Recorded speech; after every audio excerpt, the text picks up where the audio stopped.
Hello dear students, my name is Dr. Radeef. Let's start our NCERT review, word-to-word review of chapter number 4, Kingdom Animalia. Let's come to page number 46 of NCERT. When you look around, you will observe different animals with different structures and forms.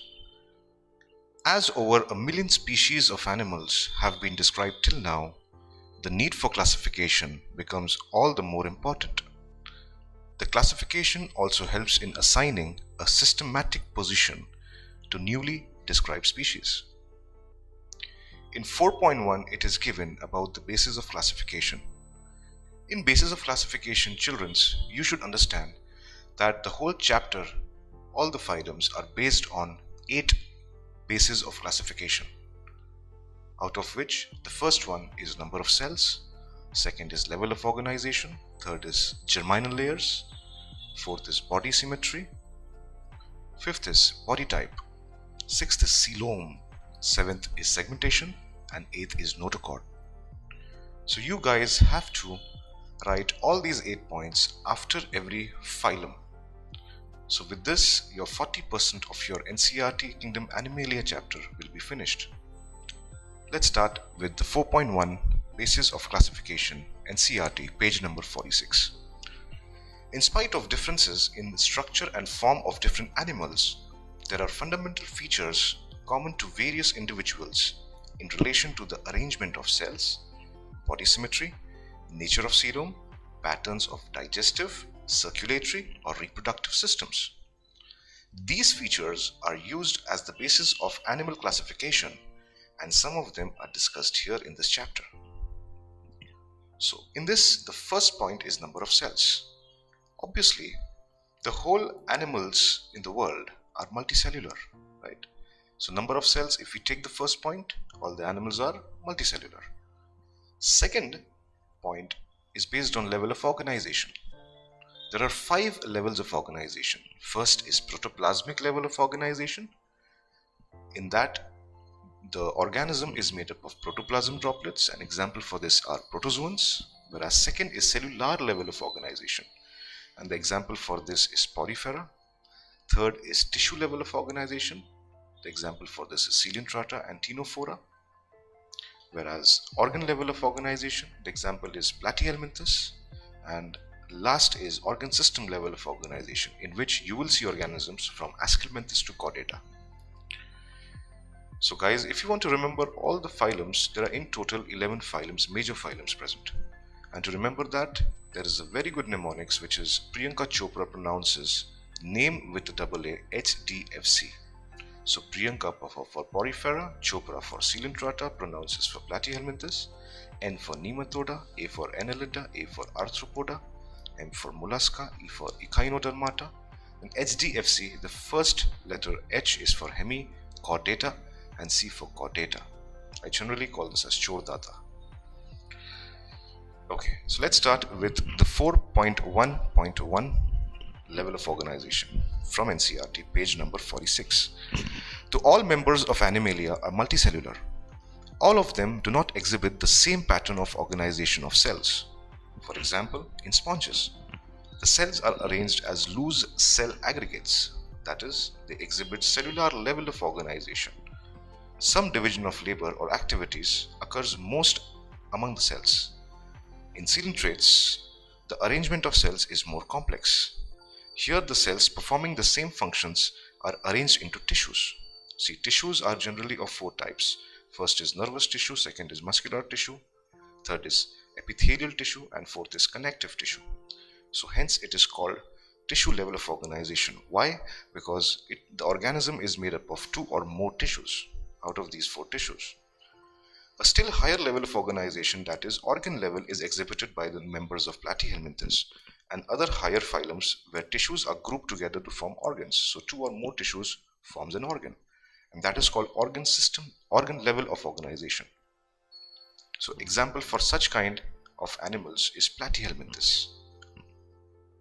So in animals like annelids, arthropods, mollusks, echinoderms, and chordates, organs have associated to form functional systems. each system concerned with a specific physiological function. This pattern is called organ system level of organization. Like for example, in humans, if you see, in humans you see mouth, you see buccal cavity, you see esophagus, you see stomach, then small intestine, large intestine. So all these organs forms a digestive system. Similarly, there is a respiratory system. Similarly, there is a circulatory system.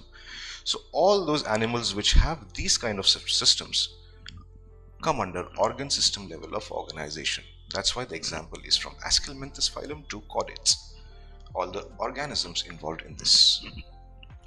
Organ systems in different groups of animals exhibit various patterns of complexities.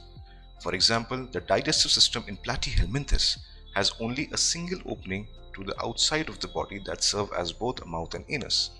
Hence, it is called incomplete. The complete digestive system has two openings. First is mouth, second is anus.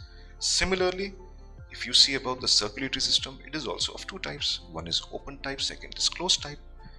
So if I speak about the open type, what happens is that in open type, the blood is pumped out of the heart, and the cells and the tissues which are present, they directly bathe in this blood. Whereas in closed type, what happens, the blood is circulated through a series of vessels which varies in diameters. For example, arteries are there, veins are there, capillaries are there of different diameters. This is called closed type of circulation. 4.1.2, let's come to symmetry. Now if you see animals, they can be categorized on the basis of their symmetries. Like for example, if you take amoeba, which is amoeba, right? If you cut this amoeba into any dimensions, what will happen? They will be cut into any dimensions, but the shape of the amoeba will be irregular in shape. So similarly, sponges are asymmetrical. That is, any plane that passes through the center does not divide them into equal halves. When any plane passing through the central axis of the body divides the organism into two identical halves, it is called radial symmetry. That means, let's take a circle, divide the circle into two equal halves, or cut it from any plane. Those kind of organisms comes under symmetry, which is called radial symmetry. And these organisms are Coelenterata, classical example from Coelenterata hydra, and in Echinodermata, the adults are radial symmetry and larva has bilateral symmetry. This is a neat question, so please remember this. Coelentrates, ctenophores and echinoderms have this kind of a body plan. Animals like annelids, arthropods, etc., where the body can be divided into identical left and right halves in only one plane, exhibits the bilateral symmetry. So if you see these kind of organisms are Platyhelminthes phylum till the chordates phylum. Okay, so 4.1.3, let's speak about the germinal layers, which is diploblastic and triploblastic organizations. Animals which contains two layers are diploblastic, animals which contains three layers are triploblastic. In triploblastic animals, generally you see ectoderm, mesoderm and endoderm, three layers, cellular layers, right? And the example for this kind of animals, for animal phylums, are from Platyhelminthes to chordates.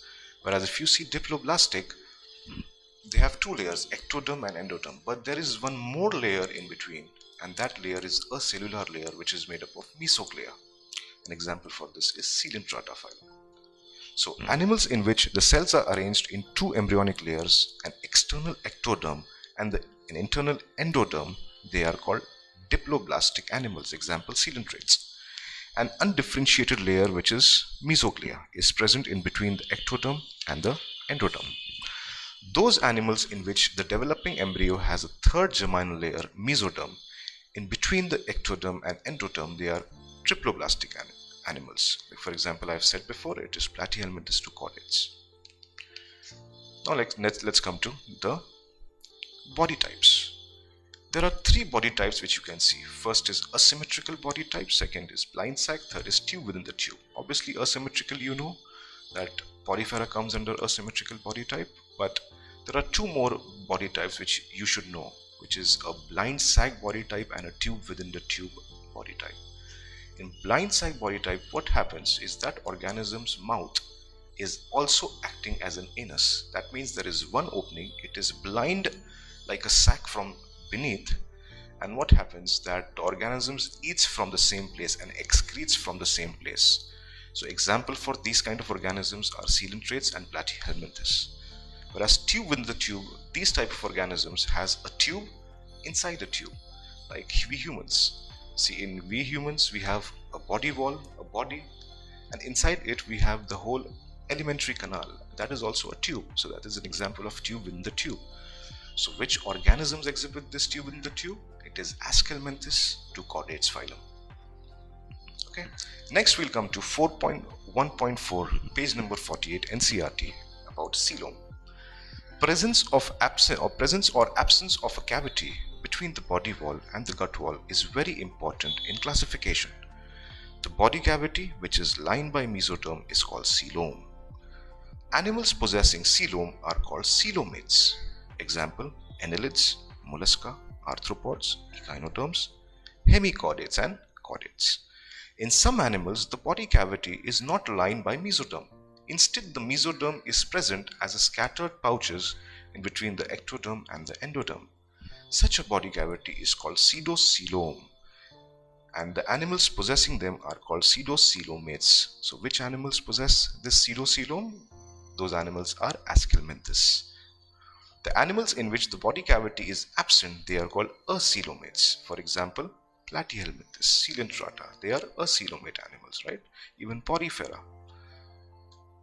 Next, let's come to it's 4.1.5 on page 48, NCERT, segmentations.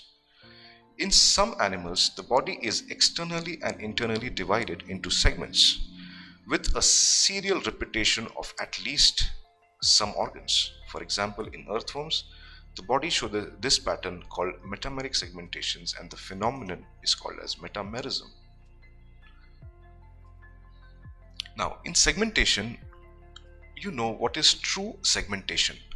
True segmentation means that an organism has external segmentation as well as internal segmentation, or it can also be either external or internal. So if you see segmentations in Annelida contains both external as well as internal segmentations. That too, it is present in the embryonic stage. You can see that. But if you see Arthropoda is a kind of organisms who contains external segmentations, whereas chordates, we see humans. So humans have internal segmentations. That is also a true segmentation. Like for example, the segmentation of the rib cage, the segmentation of the vertebral column. This is internal segmentation. So even chordates come under segmented organisms. 4.1.6 Notochord. Notochord is a mesodermally derived rod-like structure formed on the dorsal side during embryonic development in some animals. Animals with a notochord are called chordates, and those animals which do not form this structure are called non-chordates. So for example, from porifera to echinodermata, everyone is called non-chordates, whereas hemichordata and chordata are called chordates. Hemichordata generally has a stomochord present. So stomochord is first which was developed. After stomochord came notochord. After notochord developed a vertebral column. In 4.2, it's written in NCERT about the classification of animals. So now if you see the classification of the animals, they are divided into few phylums, which I've said. The first phylum is called Porifera.